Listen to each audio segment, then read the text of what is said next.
सब बताएं, Aditya infotech management से भी बात की, क्या व्यू बन रहा है? बिल्कुल, इशू आज ओपन हो चुका है और सुबह हम काफ़ी बिजी थे रिजल्ट सीजन वगैरह में और सारी चीज़ों में, तो हम सुबह दे नहीं पाए, तो हमने सोचा कि दोपहर के शो में आपको देंगे। आदित्य इन्फोटेक CP प्लस नाम के ब्रांड से ये CCTV कैमरा और वीडियो सर्विलेंस करने वाली ये कंपनी है। इसके IPO में हमारी राय बेहद साफ़ है। इस IPO में आप लिस्टिंग के लिहाज से भी और लॉन्ग टर्म दोनों लिहाज से पैसा लगा सकते हैं। लिस्टिंग पर भी पैसा बनने की उम्मीद है और लॉन्ग टर्म में भी आप इस IPO को अपने पोर्टफोलियो में रख सकते हैं। आदित्य खेमका साहब जो इनके प्रमोटर हैं काफ़ी एक्सपीरियंस्ड हैं और कंपनी मार्केट लीडर है अपनी स्पेस में, पॉजिटिव्स में अगर आप देखना चाहें तो। भारत की सबसे बड़ी, एशिया में चाइना को हटाकर सबसे बड़ी और दुनिया भर में तीसरे नंबर की कंपनी है हाईएस्ट नंबर ऑफ़ यूनिट्स बनाने के मामले में, कैमरा वगैरह सर्विलेंस सिस्टम बनाने के मामले में। 21% के आसपास का मार्केट शेयर भारत में है इस कंपनी का। अब तक का ट्रैक रिकॉर्ड का ग्रोथ है वो बहुत ही शानदार है, लगातार ग्रो करती आई है। ऑफ कोर्स लोअर बेस से ग्रोथ आई है, लेकिन अच्छा इंप्रेसिव ग्रोथ है और आगे चलते हुए भी ग्रोथ के जो ट्रैक रिकॉर्ड है वो काफ़ी साफ नज़र आते हैं। देखिए जिस तरह से CCTV कैमरा की डिमांड बढ़ रही है, roads, highways, markets, banks, institutions, घरों में, सोसाइटी, कहाँ नहीं, मतलब अब धीमे धीमे लोग है ना वो सारे गार्ड्स, चौकीदार, इन सबको रिप्लेस करके कैमराज लगाने, तो आगे डिमांड और ज़्यादा रहने वाली है।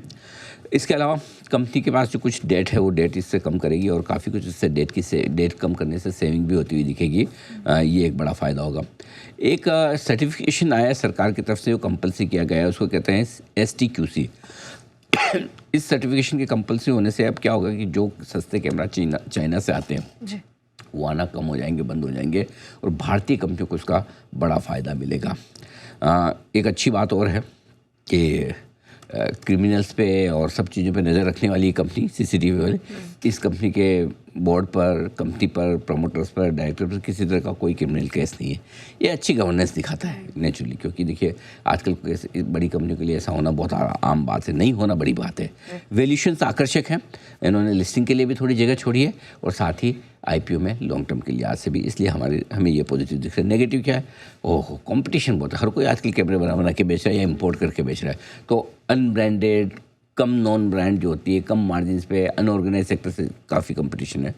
R&D में बहुत खर्चा करना पड़ता है क्योंकि बार बार टेक्नोलॉजी बदलती है। एक ज़माने में कैसे कैमरा आते थे, आजकल के कैमरा के फ़ोटोज़ देखो आप, एग्जैक्टली ऐसा लग रहा है जैसे आपने अपने मोबाइल से खींचे हो या एक्चुअल कैमरा से, तो इतनी बढ़िया क्वालिटी आने लगी है। दहुआ करके एक कंपनी है जिसके ऊपर ये काफ़ी डिपेंडेंट है, चाहे वो सोर्सिंग का मामला हो या उनको रेवेन्यू का मामला हो, तो ये इनके बड़े कस्टमर्स में है, परचेज और सेल दोनों पर ये बड़े डिपेंडेंट है, जो थोड़ा एक नेगेटिव है। चाइना और वियतनाम पे काफ़ी डिपेंडेंट है ये अपनी सप्लाई को लेकर, तो वो सप्लाई चेन में जब भी कहीं कोई समस्या आती है, चाइना का तो मामला क्या है, कोई भरोसा कर नहीं सकता, तो वो रिस्क तो हमेशा रहती है। दूसरा कि मुनाफा और ग्रोथ बढ़ने के साथ थोड़े इन्वेंट्री लेवल और रिसीवेबल्स भी बढ़कर आए, ये थोड़ी चिंता की बात है। बाकी अदरवाइज ब्रॉडली पॉजिटिव्स अच्छे हैं, तो एक बार आप इस IPO में पैसे लगाने के बारे में सोच सकते हैं।